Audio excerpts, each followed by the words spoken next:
उसके बाद यहाँ सुखदेव जी ने दो धारणाएं बताई, एक स्थूल धारणा, एक सूक्ष्म धारणा। स्थूल धारणा क्या है? ये पूरा ब्रह्मांड भगवान का ही स्वरूप है, वही विराट पुरुष, वही विराट परमात्मा विश्व रूप भगवान इस ब्रह्मांड के रूप में व्याप्त है। जो कुछ आप देखते हो वो सब भगवान ही है। कैसे स्थूल धारणा करनी है उस परमेश्वर की वो बताया। पहले आसन को जीतो, जितासनो, फिर श्वास को जीतो। पहले 2-3 घंटा बैठना सीखो एक ही आसन में, नाम जप कर, कथा ऐसे नहीं टांग इधर उधर, ना, कुछ नहीं हो सकता। जितासनो, जित श्वासो, श्वास को जीतो। जित संगो, भूख लग गई, जरा सा 2 घंटे बैठ गए, प्यास लग गई, नहीं, इन सबको जीतो। बेटा आ गया, बेटी आ गई, चलो चलो वहाँ पड़ोसी के यहाँ क्या हो रहा है, छोड़ कर कल कर लेंगे पूजा, नाम जप कर लेंगे, भाग गए, नहीं। जित संगो, संग को जीतो, विषयों को जीतो। जित संगो, और जितेंद्रिया, इस इंद्रियों पर, इस इंद्रियों के गुलाम मत रहो। इंद्रियां जो मांग रही हैं उनकी डिमांड को पूरी मत करो, जितेंद्रिय बनो। स्थूले भगवतो रूपम मनः संधारय दिया, और तब इतना करने के बाद उस परमात्मा का अपने स्थूल धारणा करो। स्थूल धारणा क्या होती है? ये विराट पुरुष ही इस ब्रह्मांड के रूप में व्याप्त है। अब आप सुनो कैसे व्याप्त है, यही वेद भी कहता है। मैं वेद और भागवत को जोड़कर कहता हूँ। पाताल में तस्य ही पादमूलम पठन्ति पार्ष्णी प्रपदे रसातलम महातलम विश्वसृजोत गुल्फो तलातलम वै पुरुषस्य जंघे। ये पाताल, पृथ्वी के नीचे 7 लोक हैं, अतल वितल सुतल पाताल रसातल, ठीक है। और पृथ्वी के ऊपर स्व मह तप जना और ब्रह्मा का सत्य लोक है।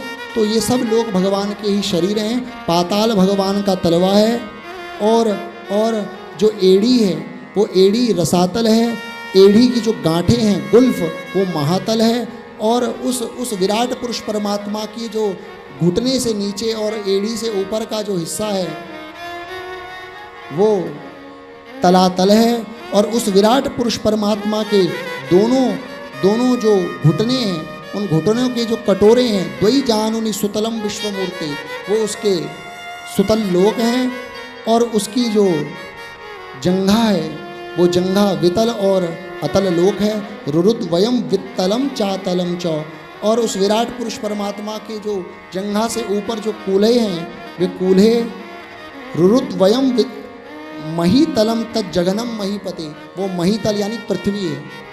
ये पृथ्वी जहाँ है वो उस विराट पुरुष के जग्न है। और नभस्तलम नाभि शिरो गृणंती, ये नाभि जो है उस विराट पुरुष की, हमारी नहीं, विराट पुरुष की, वो इतनी गहरी है जितना ये अंतरिक्ष है। इसलिए वेद कहता है नाभ्यासीदंतरिक्ष गुं शीर्ष्णोद्यौ संवर्तत। ये नाभि क्या है? अंतरिक्ष। नाभ्यासीदंतरिक्ष, अंतरिक्ष यानी आकाश, उस विराट पुरुष परमात्मा की नाभि है। इतनी गहरी ठाकुर जी की नाभि है, जहाँ तक इन अंतरिक्ष है उसी नाभि से कमल आगे आप सुनोगे, वहीं से ब्रह्मा की उत्पत्ति हुई। इस प्रकार छंदांस तंस शिरो गृणंती, भगवान का ये ब्रह्मरंध्र, ये जो कोमल हिस्सा होता है ना, ये क्या है? तो कहा छंदांस यानी वेद हैं। और भगवान की हंसी ही माया है।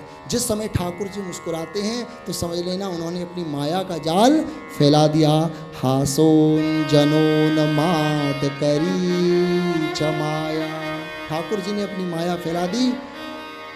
और ठाकुर जी के जो ये ऊपर के होंठ हैं यही लज्जा है, नीचे के होंठ लोभ हैं। व्रीडो तरोष्ठो धर एव लोभो धर्मस्तनो धर्म अधर्म पथोस्य पृष्ठम। छाती ठाकुर जी का वक्ष स्थल क्या है? धर्म, और अधर्म भी ठाकुर जी की पृष्ठ यानी पीठ है। ये जितनी नदियां आप देखते हैं, गंगा यमुना आदि, ये सब ठाकुर जी की नाड़ियां हैं। नद्यो सनाड्योत, ये जितने भी आप पर्वत देखते हैं ये पर्वत श्रृंखलाएं ठाकुर जी की हड्डियां हैं। और इस प्रकार से ब्राह्मण क्षत्रिय वैश्य शूद्र, अब सब वेदों में आई, सब वेदों में लिखा है। ब्राह्मणस्य मुखमासीद बाहुराजन्यकृत उरुतद यद वैश्य पदभ्याशूद्रो अजायत। ब्राह्मण भगवान के मुख हैं, ब्राह्मण दिखें तो ठाकुर जी को का मुख समझ करके प्रणाम करो। क्षत्रिय दिखें भगवान की भुजा देख करके उनको प्रणाम करो। हाँ, हम ब्राह्मण हैं, हम ठाकुर हैं, हम किसी को प्रणाम नहीं करेंगे, वो गधा है। हाँ, इसीलिए वर्ण अपनी अपनी जगह है। और शास्त्र अंतर्गत जो ऊपर है वो तो देखो, शास्त्र में जो वर्ण की श्रृंखला है, ब्राह्मण ऊपर है, फिर क्षत्रिय, फिर वैश्य व शूद्र, लेकिन इसमें किसी भी प्रकार का भेद नहीं। क्यों? क्योंकि जब ये क्षत्रिय दिखे तो भगवान की भुजा समझ के उनको प्रणाम करो, हैं? भगवान की जंघाओं से वैश्यों की उत्पत्ति हुई, तो वैश्य मिले तो समझना ठाकुर जी की जंघा सामने खड़ी प्रणाम करो, और शूद्र मिले तो उनको भी ठाकुर जी के चरण। और देखो, चरणों की सबसे ज़्यादा महिमा है। कभी भी देखना तो ठाकुर जी के चरणों के ध्यान की महिमा का वर्णन किया। ये नहीं कहा कि उनके मुख को देखो, सब ठीक है, बात की बातें हैं। चरणों के ध्यान की महिमा का वर्णन किया, और चरणों में जो विशेष चिन्ह है, जो अभी मैंने पूर्व में बताए, कमल, जौ, ध्वज आदि आदि बहुत से चिन्ह हैं, उन चिन्हों को ध्यान की महिमा का है। और ठाकुर जी का जब दर्शन होता है तो चरणों से लेकर ऊपर, और किशोरी जी का जब दर्शन होता है वो ऊपर से लेकर नीचे, ध्यान रखना। इसीलिए ये चारों भगवान के वर्ण क्या है? भगवान का ही अंग है। ऐसे ही चंद्रमा मन है, चंद्रमा मनसो जातक चक्षु सूर्यो अजायता, ये सूर्य आप देखते हैं ठाकुर जी के नेत्र हैं, ये वायु प्राण है, और मुखाद अग्नि रजायत, ये अग्नि भगवान का मुख है। तभी तो स्वाहा स्वाहा क्यों ब्राह्मण लोग कराते हैं, इसीलिए कराते हैं। तो ये स्थूल धारणा है। जब तक आपकी आंखें खुली हैं तब तक जितनी सृष्टि में आपको दृष्टि दिखाई सब कुछ भगवान है, ये मानकर भगवान को प्रणाम करो, भगवान का ध्यान करो। और जैसे ही नेत्र आपके बंद हो जाएं तो भगवान की सूक्ष्म धारणा अपने हृदय में करो। भगवान का जो अर्चा विग्रह है, भगवान चतुर्भुज हैं, भगवान की बड़ी सुंदर मुस्कान है, भगवान के शरीर पर उस तमाल वृक्ष के समान ठाकुर जी के सांवले शरीर पर जो पीताम्बर बिजली के समान लहरा रहा है, ये सब ठाकुर जी की जो छवि है उसका हृदय में ध्यान ही सूक्ष्म धारणा है। किचित स्वदेहांतर हृदयावकाशे प्रादेश मात्रम पुरुषम बसंत। उस विराट पुरुष का दर्शन भी अब अपने इस प्रादेश मात्र से हृदय प्रदेश में करो। चतुर्भुजम कंजरथांग शंखम, एक हाथ में शंख, एक में चक्र, एक में गदा पद्म, ये छवि का ठाकुर जी का ध्यान करो। चतुर्भुजम कंजरथांग शंख गदाधरम धारण्या स्मरन्ति प्रसन्नवक्त्रं नलिनायते क्षणं कदम्बकिंजल ककपि संगवासम। पीला पीताम्बर उन्होंने अपने शरीर पर धारण किया है। यही हृदय में धारणा जो की जाती है वो सूक्ष्म धारणा है। उसके बाद सुखदेव जी कहते हैं कि परीक्षित, मेरा तो यही मानना है कि जो साधन करने पर, जो धर्म का आश्रय लेने पर, चाहे जैसे हो आपका मन भगवान में लग जाए, वही साधन आपके लिए सर्वोपरि है।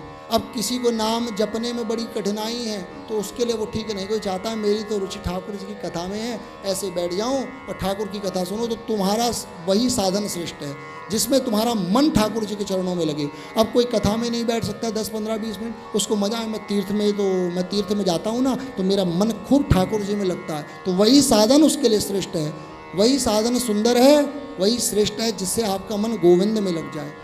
सबके लिए भैया, सबका तो ऐसा नहीं कथा प्रिय लगे, किसी को नाम जप में रुचि हो जाती, किसी को कथा में हो जाती, किसी को हर जगह आनंद आता है, बिंदु जी की तरह।